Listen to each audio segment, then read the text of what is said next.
So what would you do today if you were brave? I can tell you, for Alicia, she would sing that song. You may have noticed she wasn't playing her guitar. So it was a stretch for her to stand and sing before you. And she did a lovely job. Thank you.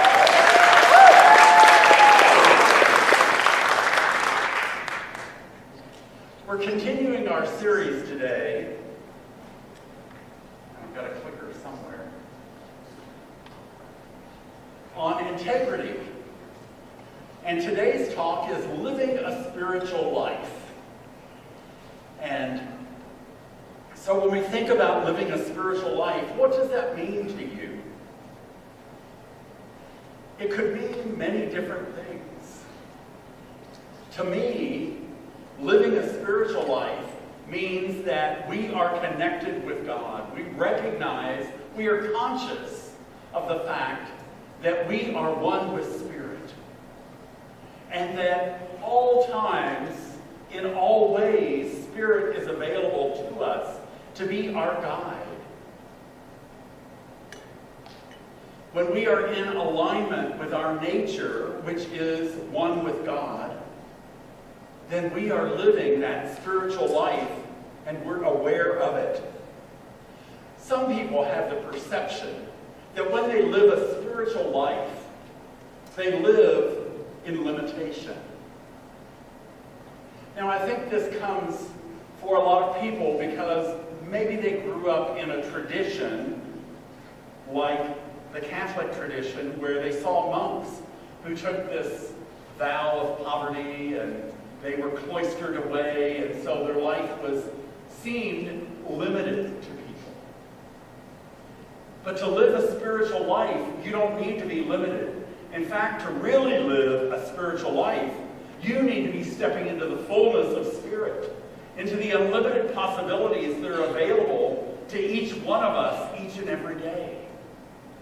That's really honoring the God within. When we recognize and we live from that place knowing that we are not limited in what we're doing. In our Science of Mind philosophy, we teach many tools for spiritual living.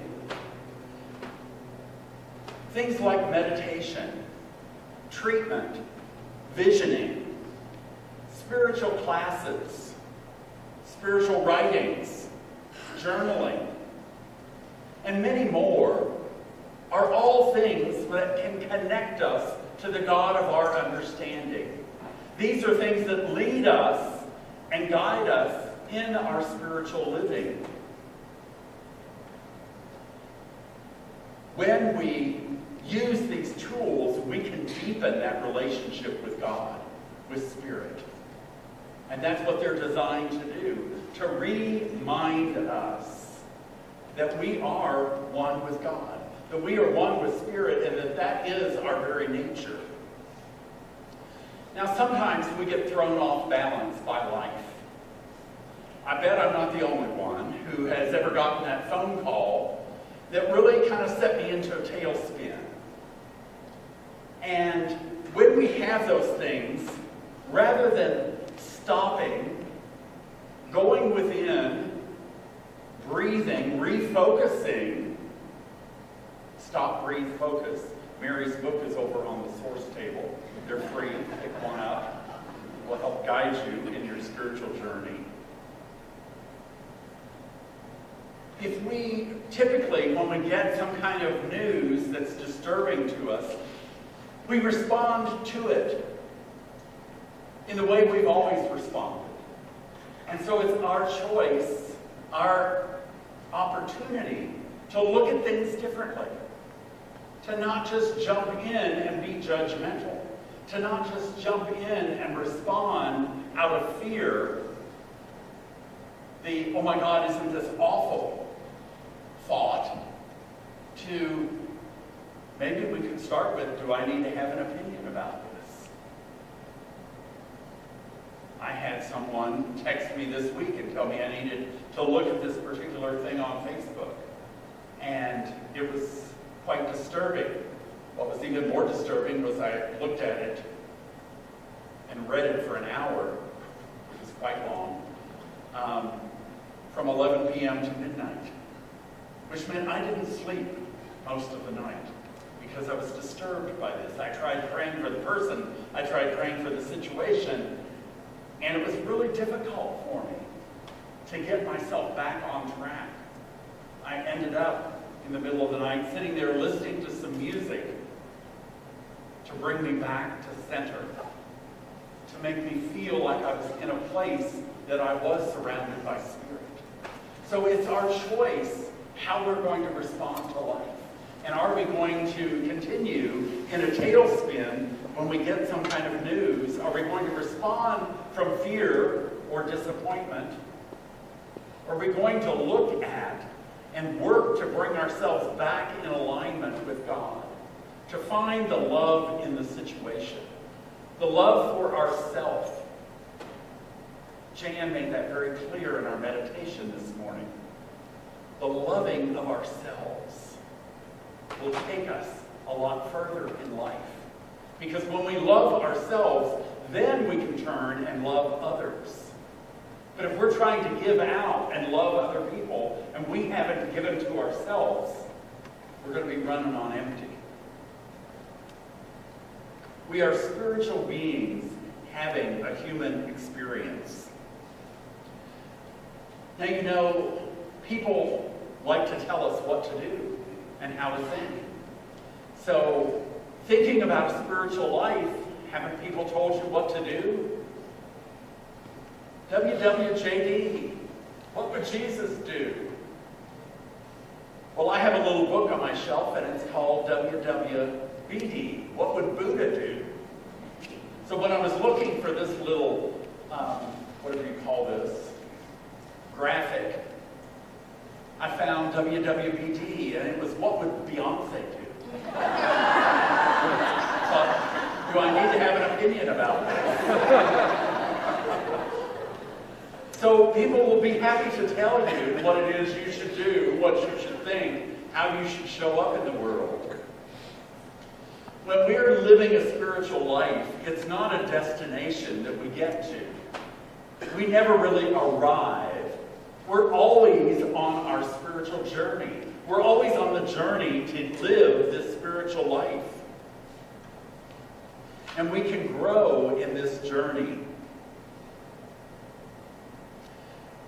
It's not whether we choose to live a spiritual life or not. For we are all living a spiritual life, whether we know it or not. Some of us live it consciously. Others of us use those spiritual laws, but we're using them unconsciously. So when we're awake and we're aware and we're alert to what we're doing, we certainly can improve our experience because we can choose how we want our life to unfold. Faith in God as our source is so important here. Many of us pass through times of great spiritual growth and power, and then we have times when we pass through a lot of judgment, a lot of pain, a lot of questioning in our life. So we move in and out of this, and it's all part of our journey. In his article titled, "Interesting Things About the Mind," Ernest Holmes says, "Why is faith the strongest mental attitude? Because it is positive. Therefore, it makes an absolute impression upon the consciousness. So in stating that no thought can reach you except the thought that absolute good, the more faith you have, the more positive will be your conviction. It does not need to be strenuous, just an easy, perfect faith." So when we have faith that we are one with God, that we are connected to Spirit, that Source is always providing for us, no matter what shows up in our lives, no matter how we might judge that in our humanness, as spiritual beings, we can know with a simple, non-strenuous, perfect faith, God is going to take care of it. And Groves, one of our practitioners, says, God has always got your back. And it's true. Spirit will always provide for us. So, for us, the real question is, do we believe that as spiritual beings, all things are possible? I want to share a story with you to show you how people can use this spiritual living, the tools that we teach here, in real life. There was a minister who had a family in his congregation that gave him a kitten. A cute little kitten. Now, this is not me. Please don't give me a kitten. Tom and I are both allergic to cats. And we had 2 cats at one time. So the family gave this minister this kitten. The minister played with the kitten. The kitten loved to go outside and play. And so one day he was outside and the kitten ran up the tree. Well, as the day went on, the kitten stayed in the tree and wouldn't come down. The minister thought, well, is he afraid to come down? What's going on here? So he tried toys to lure the cat down. He tried food to lure the cat down. And being a typical cat, nothing was working. It was staying in the tree. So nighttime was coming. And he thought, I've got to get the cat down. I've got to get it inside. What am I going to do? So he thought, and he came up with this brilliant idea. He went and got a rope and tied a rope around the tree. He backed up his truck. He tied the rope to the bumper of his truck. He got in the truck and he drove just a little ways and started to pull the tree over some. He got out and went back and checked. And the cat was a little too high yet. So he got back in the truck. He drove a little bit further, pulled the tree over a little more, got out and went and looked. And the tree had come down even more, but the cat had gone further up the tree. So he got back into the truck. He drove a little bit further. He got out of the truck to check on the cat. And as he got out of the truck, he heard this noise. Well, the rope on the bumper of the truck let go. And the tree stood back up. And the cat went flying through the air.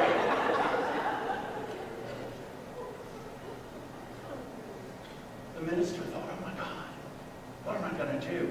He searched that neighborhood high and low, could not find the cat anywhere. So it's like, I guess I just have to pray it will come home. 2 days later, he's at the grocery store. He sees one of his congregants at the store. Now, you know, there are some people that are really, really cat people, and some people that are not cat people at all. This woman was not a cat person at all. He walked up to her and said hello. He looked at her cart and thought, that's unusual. She has all this cat food and cat toys. So he said, what's up with all the cat stuff? I thought you didn't like cats. She said, you will not believe what has happened.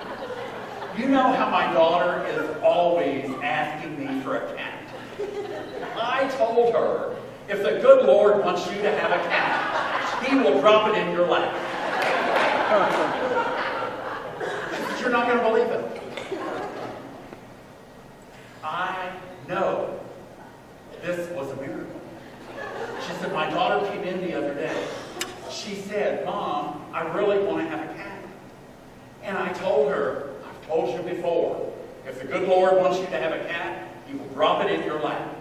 She said, and you know, all those spiritual tools you teach at that Center for Spiritual Living, well, my daughter practices that stuff. She's really good at it.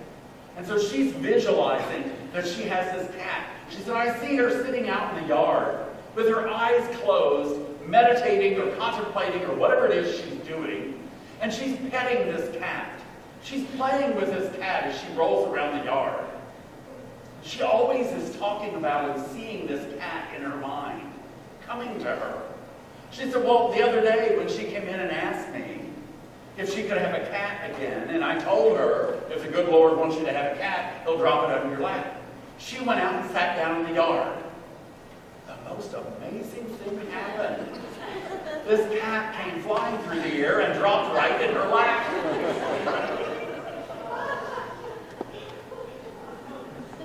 You see, the mother didn't believe in the spiritual tools that she had been taught. But the daughter really believed. She used those spiritual tools to bring a cat to her. And it showed up. And just as her mother predicted, the good Lord dropped it right in her lap. How much do we believe that we're going to get what it is we're asking for? Do you believe that you really can have what it is you want, the desires of your heart? What would you do if you were brave? What would you ask for? What would you visualize? What would you want to bring in, to welcome into your life if you were really brave? Brave enough to know that you are one with Spirit and that nothing, as long as it harms no one, is off limits for you.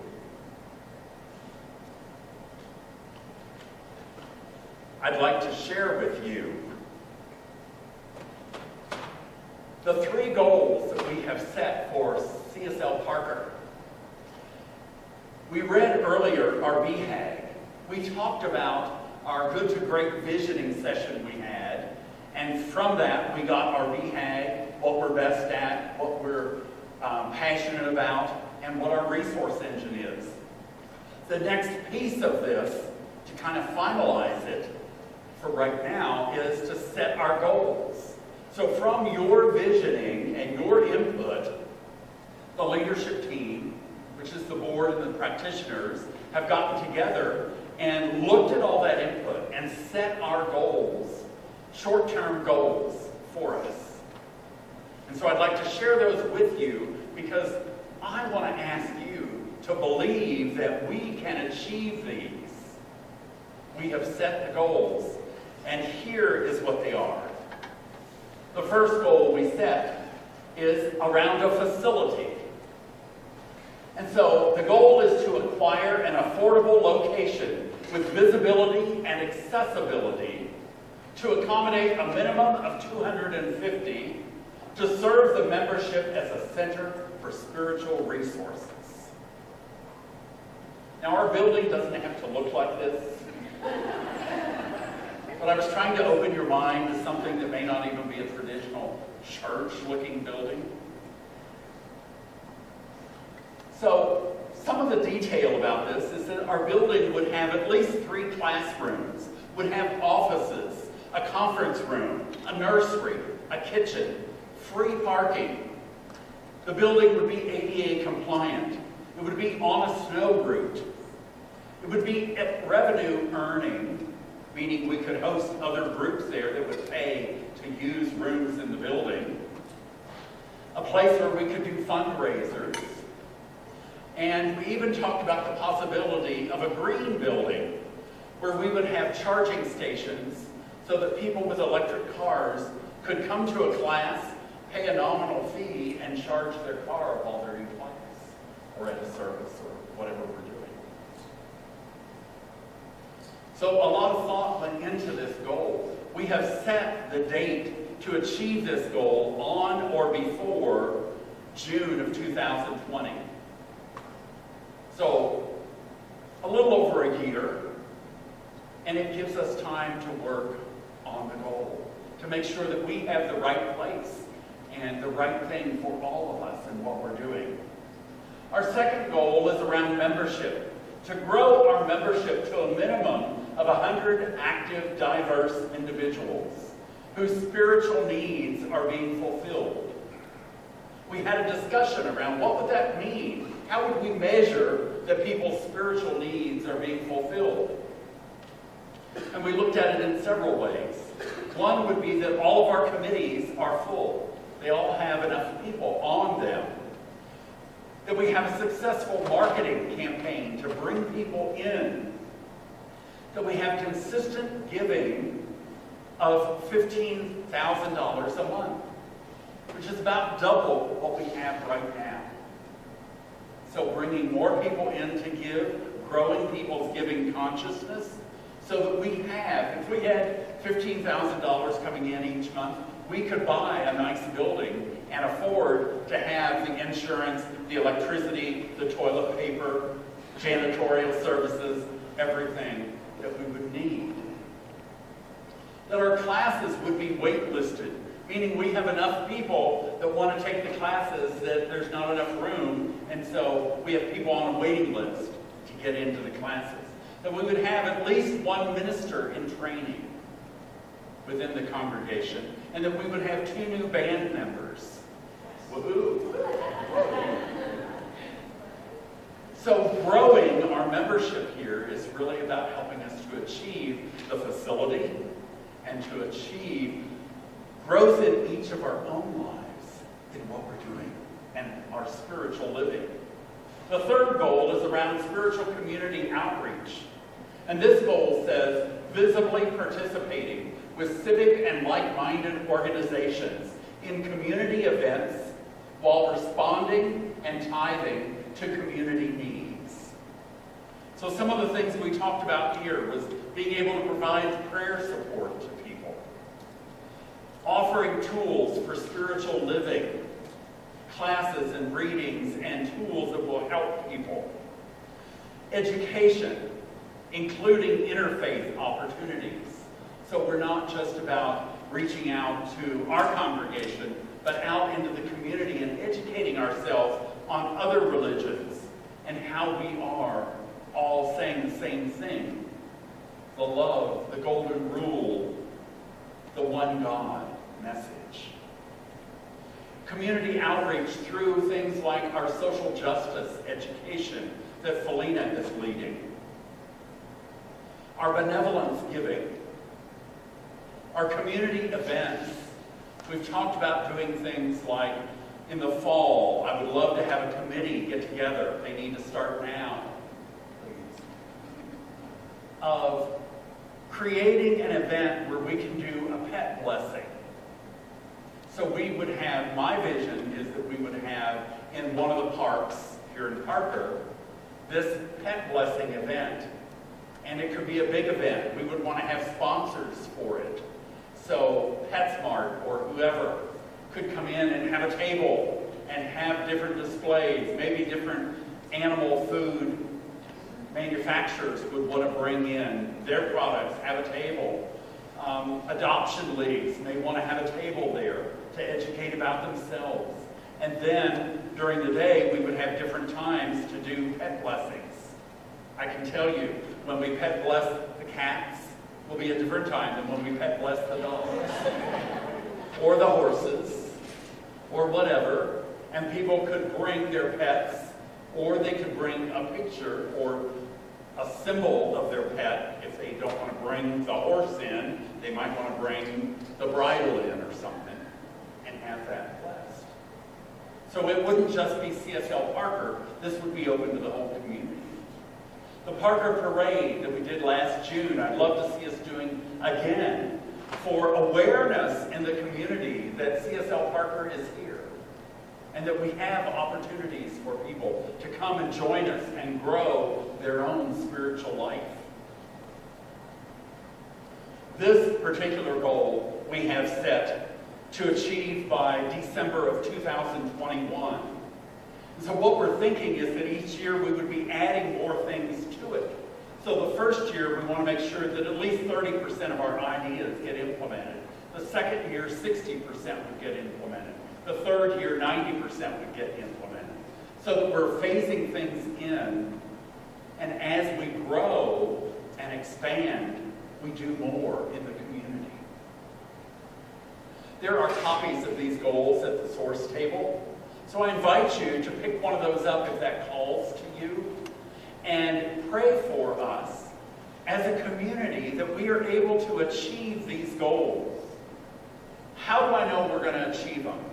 Well, one, because I have faith, and I know that many of you have faith, that Spirit will provide whatever we ask. And that we are unlimited beings. Michael Beckwith said, we are unlimited beings, we have no ceiling. No ceiling, so the cat can come flying through the air and land in our lap. Who knows if we're going to have a church cat? Although I think with many of you, we might better have a church dog.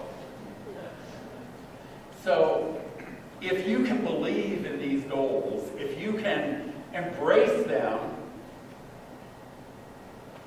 a slide here somewhere about them. There they are. The facility by June of 2020, the membership growth by January of 2020. Get on it, Jeremy. And the spiritual community outreach by December of 2021. So some short-term goals that we have created. These are on the source table here, and they are available for you to pick up and know. Now, if you're one of those people that says, he is really blowing the smoke today, no way we're going to do this, then don't give this another thought. I don't want your negative energy blocking any good that you're doing. But if you're behind this and you see this and you know that we can achieve this because we are one with that unlimited source, then by all means, pick up one of the flyers. Know this in your prayer work.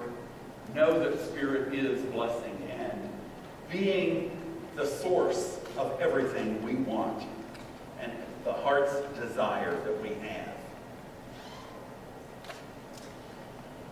What is our spiritual truth? It is that we are one with God, that we are unlimited in everything we do, and that we can achieve whatever it is we want to dream.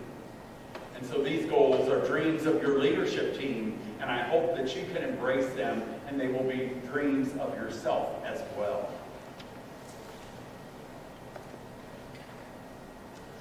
What would you do if you were brave? As Alicia sang, what would we do if we knew we could not fail? If we're living with faith, then we're always expecting Spirit to fill up our sails, meaning to provide everything that we're asking for, everything we're looking for. We don't have to know how it's going to happen. All we have to do is have that pure, simple faith, knowing that whatever it is we declare, Spirit will bring to us. And so it is. Will you join me in prayer?